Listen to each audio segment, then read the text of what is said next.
Bismillah. Assalamualaikum warahmatullahi wabarakatuh. Innalhamdalillah nahmaduhu wa nasta'inuhu wa nastaghfiruh wa na'udzubillahi min syururi anfusina wa sayyiati a'malina. May yahdihillahu fala mudhillalah wa may yudlilhu fala hadiyalah.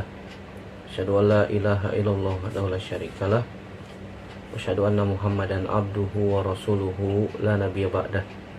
Ya ayyuhallazina amanu taqullaha haqqa tuqatih wa la tamutunna illa wa antum muslimun. Amma ba'du, fa inna asdaqal hadits kitabullah wa khairal hadi hadi Muhammadin sallallahu alaihi wasallam.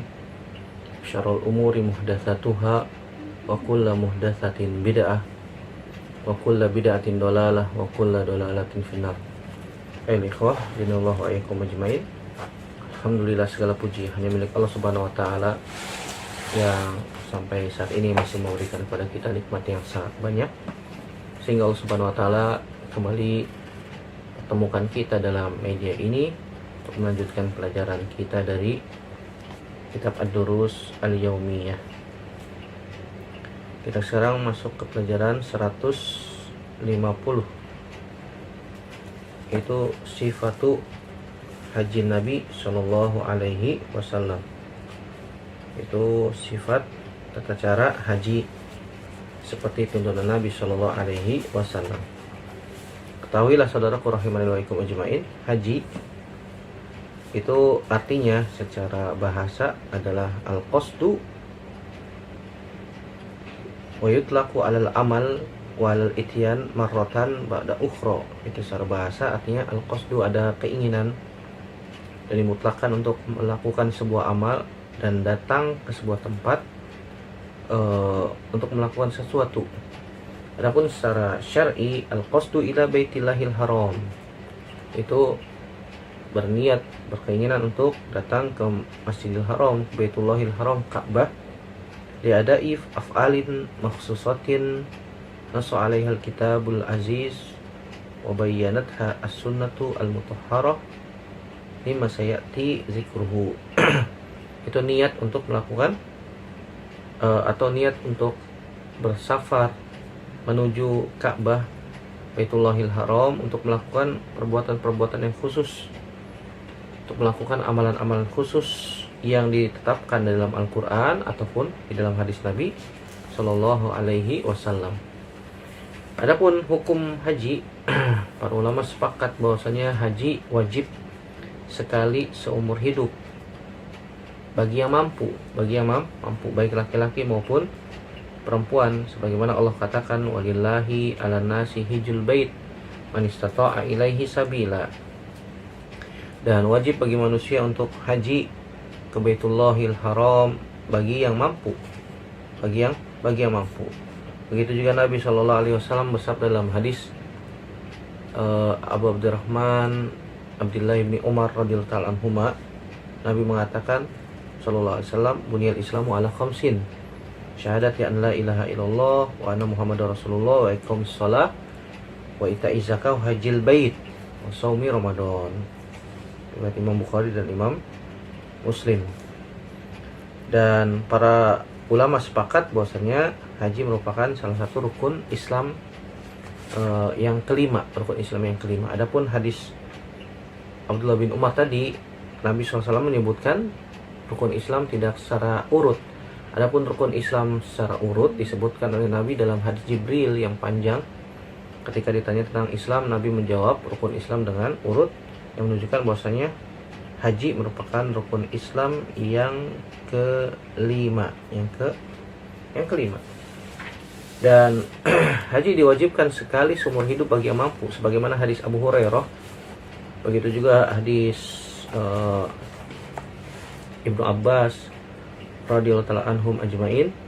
Adapun hadis Abu Hurairah yang diriwayatkan oleh Imam Muslim, Nabi SAW, kata Abu Hurairah, pernah berkhutbah kemudian mengatakan, ya ayyuhan nas innallaha kataba alaikumul hajja fahujju.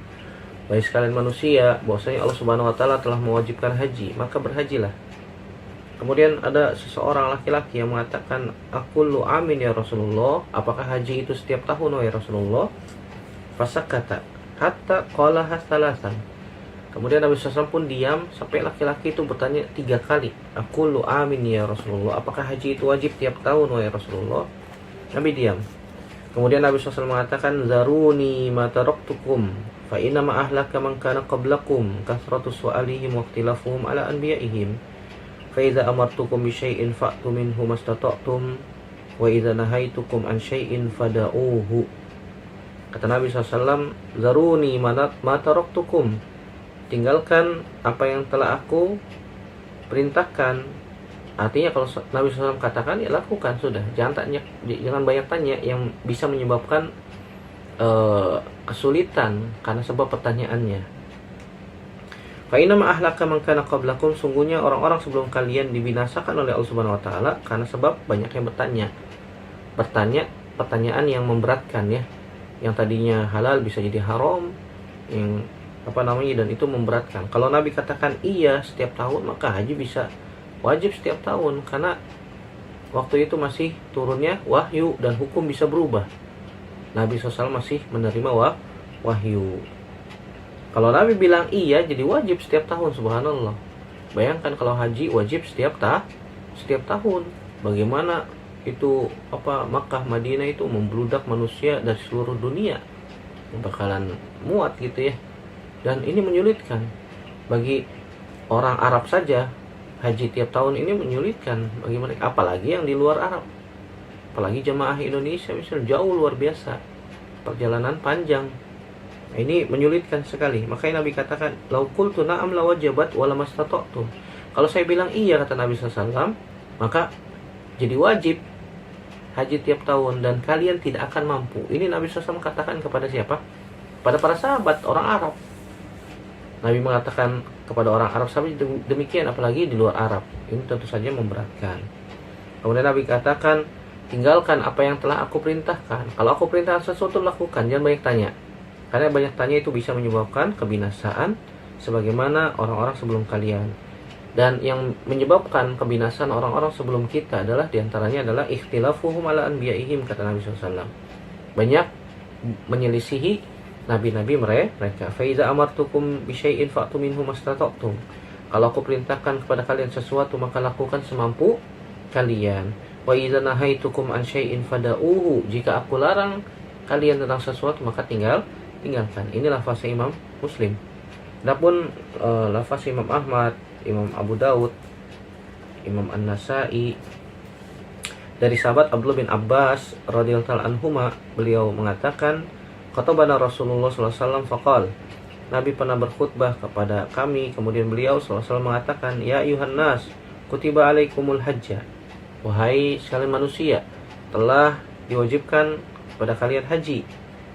Kemudian seorang laki-laki bernama Aqra ibnu Habis, beliau mengatakan, afi kulli amin ya Rasulullah, apakah haji wajib setiap tahun ya Rasulullah? Di dalam riwayat Imam Abu Daud disebutkan nama sahabat yang bertanya ya, itu Al-Aqra ibnu Habis. Beliau mengatakan, afikul di amin ya Rasulullah, apakah haji itu tiap tahun wajib ya Rasulullah? Faqala, kemudian Nabi SAW mengatakan, lau qultuha la wajabat walau wajabat lam ta'malu biha walam tastati'u al-hajju marratan faman zada fahuwa tatawwu. Kata Nabi SAW, jika aku katakan iya, maka jadi wajib. Dan jika diwajibkan, maka kalian tidak akan mampu melakukannya. Subhanallah. Haji itu sekali saja seumur hidup maksudnya. Siapa yang mau mengulangi hajinya, maka itu menjadi sunnah hukumnya. Ini riwayat Imam Abu Daud dan Imam An-Nasai. Jadi haji itu hukumnya wajib seumur hidup sekali saja. Kalau kita keburu meninggal, Allah Subhanahu wa taala keburu mewafatkan kita dan kita belum haji, maka yang penting kita niat ya. Kita niat dari sekarang, kita ngumpulin uang, menabung. Maka kalau Allah Subhanahu wa taala mewafatkan kita dan kita belum sempat berhaji, maka Allah Subhanahu wa taala akan memberikan pahala sesuai dengan apa? Niat. Sesuai dengan niat. Makanya kita hadirkan niat untuk bisa haji ke Baitullahil Haram, walaupun nabung sedikit-sedikit ya, semoga Allah mudahkan. Allah Subhanahu wa taala tidak akan menyia-nyiakan niat seorang hamba. Walaupun kita nabung mungkin setelah 40 tahun atau berapa tahun, dan kita sudah daftar kuotanya sampai menunggu puluhan tahun, ya Allah Subhanahu wa taala akan memberikan apa? Pahala sesuai dengan niat-niat kita. Semoga Allah mudahkan kita untuk berhaji ya. Amin. Adapun keutamaan haji disebutkan dalam beberapa riwayat dari Nabi Shallallahu alaihi wasallam. Di antara yang pertama, sabda Nabi dalam riwayat Imam Bukhari dan Imam Muslim, Nabi SAW mengatakan, "Man hajja falam yarfus walam yafsuq raja'a min zunubihi kayaumin waladathu ummuhu." Siapa saja yang beribadah haji dan dia tidak melakukan yarfus. Yarfus itu ditafsirkan oleh para ulama itu tidak berhubungan badan. Walam yafsuq itu tidak bermaksiat, maka dia akan kembali seperti dia dilahirkan dari perut ibunya. Artinya apa? Maka dia kembali dalam keadaan tidak memiliki dosa. Dalam keadaan tidak memiliki dosa. Ini keutamaan haji. Kalau ada orang haji yang sesuai dengan sunnah Nabi SAW, dia tidak melakukan pelanggaran-pelanggaran haji di sana, dan hajinya semoga Allah Subhanahu wa taala tetapkan sebagai haji yang mabrur, yang diterima oleh Allah Subhanahu wa taala, maka dia pulang ke negerinya seperti tidak memiliki apa? Dosa. Dosanya dihapuskan oleh Allah Subhanahu wa taala seluruhnya. Kemudian dalil yang kedua tentang keutamaan haji, sebagaimana hadis riwayat Imam Bukhari dan Imam Muslim, kata Nabi SAW, "Al-umratu ilal umrati kafaratun lima bainahuma wal hajjul mabrur laisa lahu jazaa'un illal jannah." Antara satu umrah dengan umrah yang lain itu bisa menghapuskan dosa, dan haji yang mabrur tidak ada balasan kecuali apa? Surga. Jadi haji yang mabrur seperti apa? Haji yang sesuai dengan sunnah Nabi SAW. Jangan haji yang sesuai dengan kemauan kita sendiri, jamaah kita sendiri, tidak. Bahkan di sana melakukan perbuatan-perbuatan bid'ah. Nah, ini khawatir bukan haji mabrur, bahkan mendapatkan titel haji mabur. Nah, ini bahaya ya, sayang. Bukan mabrur tapi malah haji mabur gitu. Roknya hilang satu, mabur. Nah, ini sia-sia, sayang.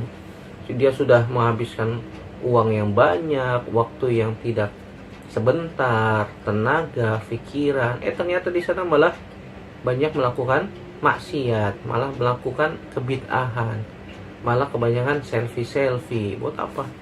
Gak ada manfaatnya. Tidak bermanfaat. Bahkan malah mendapatkan dosa. Hati-hati, di dosa yang dilakukan di tanah haram itu bisa berkali-kali lipat. Amalan pahala juga berkali-kali lipat, mendapatkan pahala yang berlipat ganda. Kalau melakukan dosa juga demikian. Hati-hati ya, jangan sampai pulang malah mendapatkan haji mabur, bukan haji mabrur. Nauzubillah. Nasallallahu salamata wal afiyah. Jadi haji yang mabrur, yang diterima sesuai dengan sunnah Nabi sallallahu alaihi wasallam. Tidak ada balasan haji yang mabrur kecuali apa? Surga Allah Subhanahu wa taala. Yang ketiga, keutamaan haji bagaimana hadis riwayat Imam Bukhari dan Imam Muslim juga. Nabi SAW pernah ditanya tentang afdalul a'mal, tentang amalan yang paling utama. Kemudian beliau SAW mengatakan, imanun billahi wa rasulihi, beriman kepada Allah dan Rasulnya. Qila summa madza, kemudian apalagi wahai Rasulullah? Kemudian Nabi mengatakan, jihadun fi sabilillah, itu berjihad di jalan Allah. Kemudian ditanya lagi, summa madza, apalagi wahai Rasulullah? Kemudian Nabi mengatakan, summa hajjun mabrur, kemudian itu haji yang mabrur, haji yang diterima oleh Allah Subhanahu wa ta'ala. Ini keutamaan haji mabrur, yaitu afdalul a'mal. Kemudian yang keempat disebutkan oleh Nabi SAW dalam hadis riwayat Imam Ahmad dan Imam Tirmizi.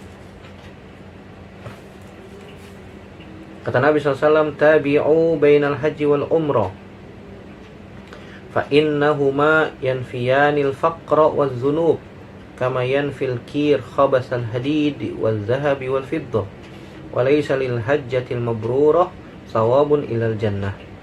Ikutilah antara haji dan umroh. Maksudnya ini perintah Nabi SAW untuk melakukan haji dan umroh. Karena haji dan umroh itu bisa menghilangkan kefakiran dan bisa menghapuskan dosa. Ini keutamaan yang besar. Haji dan umroh itu bisa apa? Menghilangkan kefakiran dan menghapuskan dosa. Kalau kita mau lepas dari kefakiran, ya berusaha untuk umroh. Berusaha untuk apa? Haji.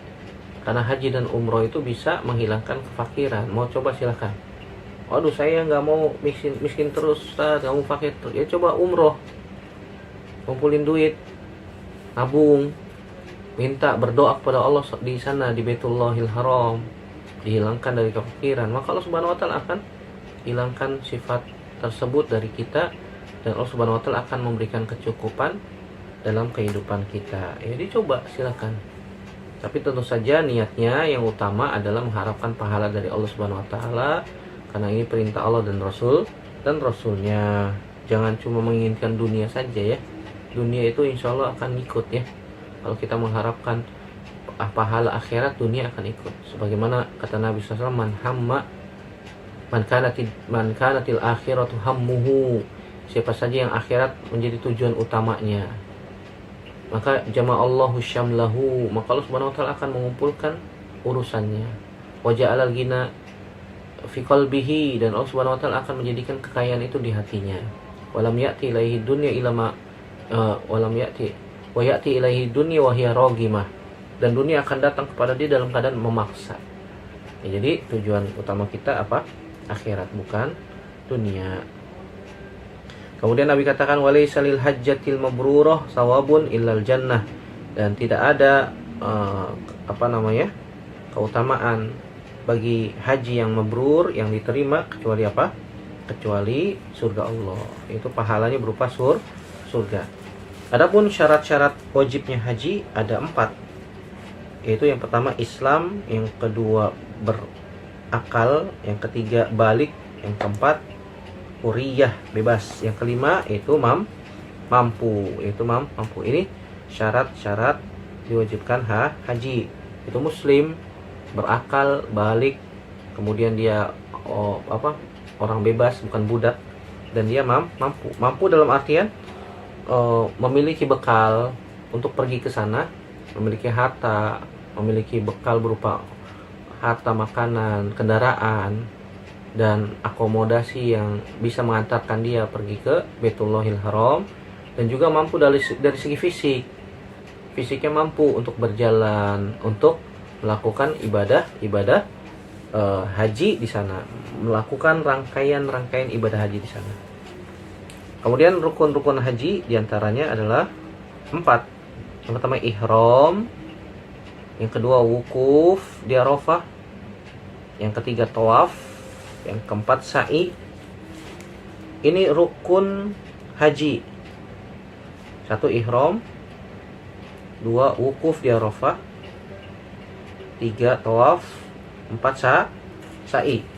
Kalau ada rukun yang tidak dilakukan, maka hajinya batal. Misalnya ada orang yang haji tapi tidak wukuf di Arafah. Dia wukufnya di pasar, keliling pasar, masya Allah, belanja terus. Ini hajinya bisa batal, ngapain ke sana? Kan begitu. Tidak ada manfaatnya. Atau dia meninggalkan tawaf, tidak melakukan tawaf. Nanti akan disebutkan tawaf itu ada 4 macam ya. Atau tidak melakukan sa'i, maka hajinya bisa batal. Ini rukun haji. Adapun rukun yang pertama ihram, dan ini pernah kita bahas ketika pelajaran sebelumnya tentang umroh ya. Yaitu ihram itu artinya niat masuk ke dalam nusuk, itu ibadah haji ataupun umroh. Ya, disertai dengan menggunakan pakaian ihram dan melakukan talbiyah. Labbaik Allahumma labbaik, dan seterusnya ya. Adapun kewajiban-kewajiban ihram, diantaranya adalah ihram dari mikot. Dan mikot sudah pernah kita bahas. Ada mikot makani, ada mikot zamani. Mikot makani diantaranya ada Zulhulaifah, sekarang sebutnya Abyar, Bir Ali, disebutnya Bir Ali. Ini mikotnya penduduk Madinah atau orang-orang yang melewati dari Madinah. Yang kedua adalah Juhfah, ya, yang sekarang disebutnya Sahil. Itu mikotnya orang-orang Syam atau orang-orang yang melewati Syam. Yang ketiga Yalamlam, itu Jabal, itu namanya gunung. Sekarang disebutnya Sa'diyah, itu mikotnya orang Yaman atau orang-orang yang berhaji melewati jalur Yaman. Yang keempat ada Qarnul Manazil, disebut juga dengan As-Sail, mikotnya ahli Najd, orang-orang dari Najd atau orang-orang yang melewati Najd. Yang kelima Zatu Erkin, mikotnya orang-orang Irak atau yang melewati Irak. Dan yang keenam, kalau misalnya rumahnya tinggal di Makkah, ya dia berihram atau haji ataupun umrah dari rumahnya, dari rumahnya. Bagaimana hadis Abdullah bin Abbas radhiyallahu taala anhuma. Yang kedua ada mikot zamani. Mikot zamani artinya bulan-bulan yang disebutkan oleh Allah Subhanahu wa taala yang dibolehkan untuk melakukan ihram, yaitu bulan Syawal, bulan Zulqa'dah, dan 10 hari bulan Zulhijjah. Kalau misalnya ada orang mau haji selain dari bulan-bulan tersebut, maka ihramnya tidak sah. Misalnya, saya mau ihram di bulan Rabiul Awal, ini nggak sah. Ya, mau haji di bulan Rabiul Akhir atau Jumadil Awal, Jumadil Akhir, nggak sah. Jadi bulan-bulan yang disebutkan oleh Allah Subhanahu wa taala al-hajju asyhurum ma'lumat itu 3, itu bulan Syawal, bulan Zulqa'dah, dan 10 hari di bulan Zulhijjah. 10 hari di bulan Zulhijjah. Adapun sunah-sunah ihram, yang pertama mandi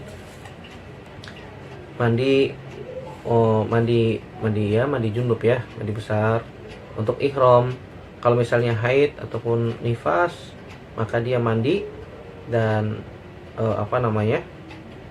setelah selesai nifas dia mandi, maka dia melakukan nusuk ibadah seluruhnya kecuali tawaf, tawaf sampai dia suci. Jadi wanita yang haid ataupun nifas itu boleh melakukan ibadah haji yang lain kecuali apa? Kecuali tawaf. Kalau misalnya dia setelah suci, maka boleh tawaf. Yang kedua, menggunakan pakaian ihram yang laki-laki, 2 pakaian yang berwarna putih yang tidak berjahit. Yang di bawah namanya izar, yang di bagian atas namanya rida. Sebagaimana perkataan Abdullah bin Abbas, intalaqa Rasulullah SAW minal Madinah ba'dama tarajjala wa waddahana wa labisa izarahu wa ridaahu huwa wa ashabuhu. Nabi SAW pernah bertolak dari Madinah untuk melakukan haji. Setelah Nabi SAW menyisir, mandi ya, memakai wangi-wangian di badannya, bukan di baju, bukan di pakaian ihram ya, tapi di badan, dan menggunakan izar dan ridanya beliau dan para sahabat Nabi SAW. Yang ketiga, sunnah ihram adalah memotong kuku, mencukur kumis, dan menghilangkan bulu-bulu di sekitar ketiak ataupun kemaluan. Yang keempat, niat ihram. Yang kelima, talbiyah. Setelah niat mengucapkan labbaik Allahumma labbaik dan seterusnya, diangkat suaranya kecuali wanita, maka boleh dengan suara lirih,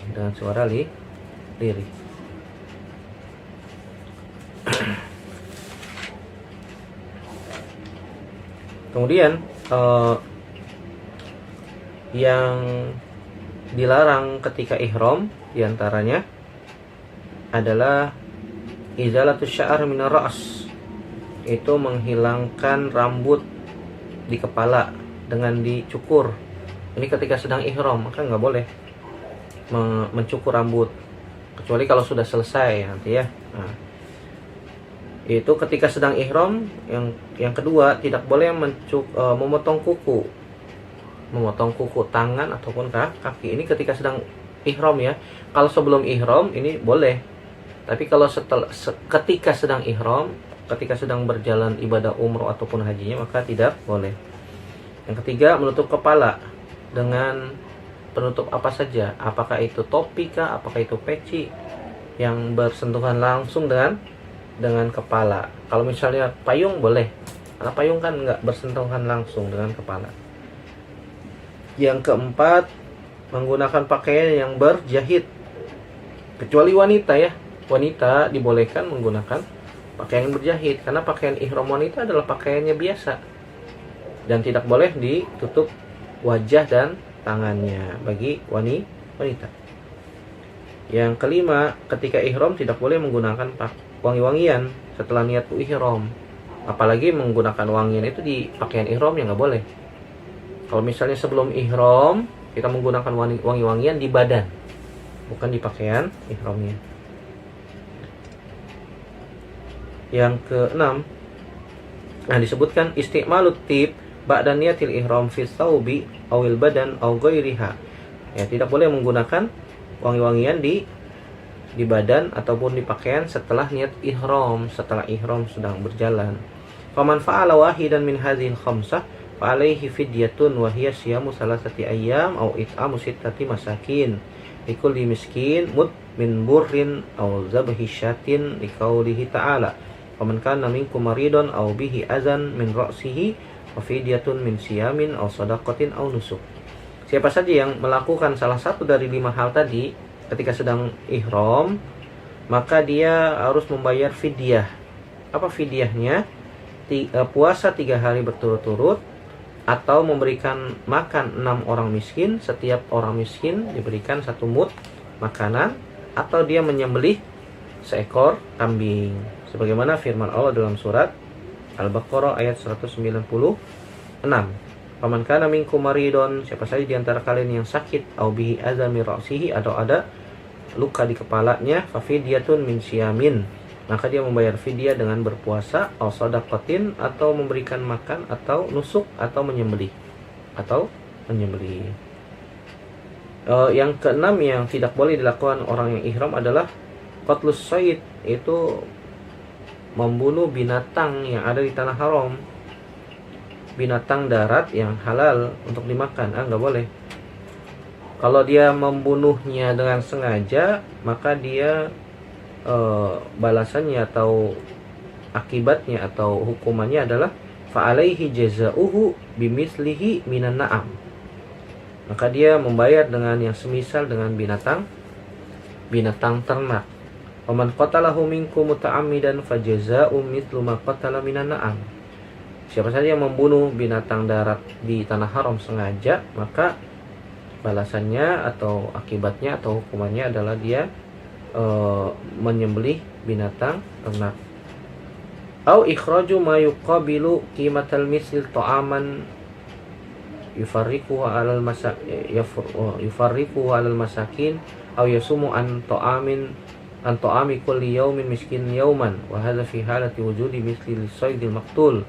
Fa in lam yakun lis-saydi mislu qaumihi bi darahim wa akhrij ma yuqabiluha min at-ta'am yufariqu al-masakin aw yasumu ala it'ami kulli miskin yauman. Atau dia mengeluarkan yang semisal, harga yang semisal dari binatang yang dia bunuh, atau dia memberikan makan kepada orang miskin, atau berpuasa dari makan pada setiap hari yang dia anto'ami kulli yaumin miskin, atau dia memberikan fidyah ya, memberikan makan, maksudnya memberikan makan kepada seorang miskin tiap hari dalam jangka waktu tertentu. Di sini tidak disebutkan berapa harinya. Ayausumu an ta'ami kulli yaumin miskin yauman wa hadza fi halat wujudi misli lisaydil maqtul. Ini yang disebutkan oleh para ulama ketika dia membunuh hewan darat yang halal dimakan, maka dia membayar yang semisal dengan harga hewan yang dia bunuh. Allahu a'lam bishawab. Yang ketujuh yang tidak boleh dilakukan oleh orang yang ihram adalah melakukan muqaddimatul jima' melakukan muqaddimah hubungan badan seperti mencium ataupun yang lain. Kalau misalnya dia berhubungan badan ketika sedang ihram, maka hajinya batal. Wajibu 'alal muhrim allazi fa'alahu an yamdiya fi fasidihi hatta yatimmahu. Wajibu 'alaihi budnah ay ba'ir wal qada' min amin akhar. Kalau dia melakukan hubungan badan, maka wajib dia melakukan hajinya berarti telah rusak. Hajinya telah rusak dan dia harus membayar budnah. Budnah membayar denda seekor hewan ternak, dan dia mengulang hajinya tahun depan. Sebagaimana Umar bin Khattab pernah ditanya tentang masalah ini, dan Abu Hurairah juga. Su'ila Umar wa Ali ibni Abi Thalib wa Abu Hurairah radhiyallahu anhum an rajulin asaba ahlahu wa huwa muhrimun bil hajj. Umar bin Khattab, Ali bin Abi Thalib, dan Abu Hurairah pernah ditanya tentang seorang yang hubungan badan ketika sedang berhaji. Maka para sahabat tadi mengatakan, yanfizani yamdiyani diwajhihi ma hatta yaqdiya hajjahuma thumma alaihi ma hajj qabilin wal hadi. Dia harus membayar hadi dan mengulangi hajinya tahun depan. Subhanallah. Maka hati-hati, jangan melakukan hal-hal yang bisa membatalkan ihram. Kemudian rukun yang kedua adalah tawaf. Tawaf itu artinya mengelilingi Ka'bah 7 putaran. Tawaf itu ada 4. Yang pertama tawaf kudum, yang kedua tawaf ifadah. Ini merupakan rukun dari rukun haji. Kalau dia meninggalkan tawaf ifadah, maka hajinya batal. Yang ketiga ada tawaf wada, itu tawaf yang dilakukan ketika kita mau keluar dari Makkah. Yang keempat tawaf tatawwu, itu tawaf yang hukumnya sunnah. Adapun syarat-syarat tawaf dan adab-adabnya, diantaranya yang pertama niat di dalam hati untuk melakukan tawaf. Yang kedua harus suci dari hadas kecil ataupun hadas besar, dan suci dari najis. Yang ketiga menutup aurat, tadi menggunakan pakaian ihram. Yang keempat melakukan putaran sebanyak 7 putaran sempurna, dimulai dari rukun Hajar Aswad dan berakhir di Hajar Aswad juga, sebagaimana perkataan Jabir bin Abdullah radhiyallahu ta'ala anhu. Yang kelima adalah menjadikan Ka'bah itu sebelah kiri kita. Ka'bah di sebelah kiri kita, kemudian kita berputar berlawanan arah jarum jam. Berlawanan arah jarum jam. Yang keenam, melakukan tawaf di mana? Di dakhilal masjid, di dalam Masjidil Haram. Di dalam Masjidil Haram. Yang ketujuh, tidak boleh tawaf di dalam Ka'bah. Kalau ada orang tawaf di dalam Ka'bah, masuk ke dalam Hijr Ismail itu tawafnya tidak sah. Tawafnya tidak sah. Atau dia tawaf di sekitar di dalam dinding-dinding Ka'bah yang menempel di Ka'bah, menempel dengan dinding Ka'bah atau kiswah, atau masuk ke dalam Hijr Ismail, maka dia tawafnya tidak sah. Yang kedelapan al-muwalah bainal aswad wala yadurul fasl bainahuma li uzrin, itu melakukan tawafnya secara muwalah tertib. Kalau misalnya dia batal, dia berwudu dengan air wudu yang ada di sekitar situ, ada ya. Sekarang menggunakan ada keran-keran di situ, bisa berwudu, kemudian lanjut lagi tawafnya. Tidak perlu diulang dari awal. Awal kalau misalnya batal wudunya. Wallahu a'lam bishawab. Adapun sunah-sunah tawaf, yang pertama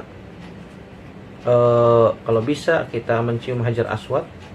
Kalau tidak bisa mencium, maka kita dengan isyarat tangan sambil mengucapkan bismillah Allahu Akbar.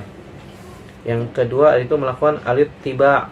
Ittiba itu menyandarkan atau menyelempangkan pakaian ihram kita ke sebelah kiri, dan pundak kanannya nampak. Pundak kanannya terlihat terbuka. Yang ketiga sunah tawaf adalah rommel, yaitu lari-lari kecil. Ini bagi laki-laki. Ya, 3 putaran pertama. dari rukun dari rukun Hajar Aswad sampai rukun Syam sampai rukun Yamani. Antara rukun Yamani dengan rukun Hajar Aswad, maka ini jalan biasa dan tidak disunahkan bagi perempuan untuk berlari-lari kecil ya, ar-ramal. Ini hanya untuk laki-laki saja, dan ini hukumnya sunnah dan tidak boleh memudorotkan orang-orang yang di sekitar. Yang keempat, mengucapkan salam kepada atau berisyarat kepada rukun Yamani. Jadi ada rukun Hajar Aswad, ada rukun Iraqi, ada rukun Syami, ada rukun Yamani. Ada empat sudut ya. Kita mulai dari rukun Hajar Aswad, kemudian setelahnya ada rukun Iraqi, ada rukun Syami, ada rukun Yamani. Nah, kita berlari kecil itu dari rukun dimulai dari rukun Hajar Aswad, kemudian lari kecil dari kemudian rukun Iraqi, rukun Syami sampai rukun Yamani. Setelah itu jalan biasa. Biasa. Nah, tidak disunahkan oleh para ulama menyebutkan tidak perlu mengangkat tangan berisyarat atau mencium rukun Yamani. Ini disebutkan oleh para ulama bahwa ini tidak sahih dari Nabi SAW. Kemudian antara rukun Yamani yang kelima, antara rukun Yamani dan Hajar Aswad kita mengucapkan doa. Banyak berdoa, Rabbana atina fid dunya hasanah wa fil akhirati hasanah wa qina azabannar. Dan yang keenam, disunahkan kita berdoa di multazam.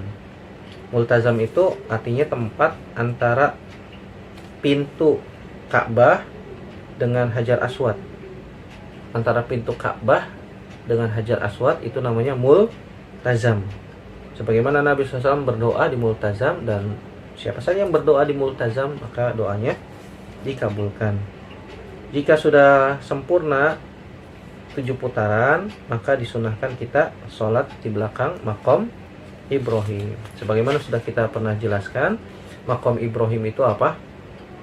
Itu tempat pijakan kaki Nabi Ibrahim ketika membangun Ka'bah, bukan kuburan ya, bukan kuburan. Disunahkan di rakaat pertama membaca Al-Fatihah dan membaca surat Al-Kafirun. Di rakaat yang kedua membaca Al-Fatihah dan Qul huwallahu ahad. Yang kedelapan, disunahkan setelah tawaf minum air zam-zam. Setelah sholat 2 rakaat tadi minum air zam-zam. Dan yang kesembilan, disunahkan juga untuk kembali mengisyaratkan dengan Hajar Aswad kepada Hajar Aswad jika mampu kita menciumnya, jika mampu.